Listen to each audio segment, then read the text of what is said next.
নবীজির মৃত্যুর সময় জিব্রাইল আলাইহিসসালাম আসলেন, এসে নবীজিকে সালাম দিলেন আর বললেন, হে আল্লাহর রাসূল, আল্লাহ আপনাকে সালাম দিয়েছে আর জানতে চেয়েছে আপনি কেমন আছেন।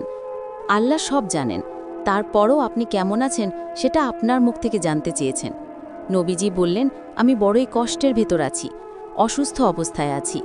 তখন জিব্রাইল বললেন, ইয়া রাসূলাল্লাহ, আমার সাথে আজ একজন নতুন ফেরেশতা এসেছে, যে ফেরেশতা কোনো মানুষের কাছে আসার জন্য কোনোদিন অনুমতি চায় নাই আর কোনো দিন অনুমতি চাইবেও না, শুধু আপনার অনুমতি চায় আপনার কাছে আসার জন্য।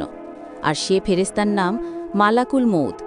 মালাকুল মউত রাসূলের অনুমতি নিয়ে রাসূলের জান মুবারকের কাছে এসে সালাম দিলেন, বললেন, ইয়া রাসূলাল্লাহ, আমি আদম থেকে শুরু করে এই পর্যন্ত যত মানুষের জান কবজ করেছি আর কিয়ামত পর্যন্ত যত মানুষের জান কবজ করব, কারো কাছে অনুমতি চাইনি আর চাওয়াও আমার লাগবে না।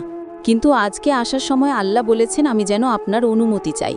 নবীজি বললেন, মালাকুল মউত, আমি যদি অনুমতি না দেই?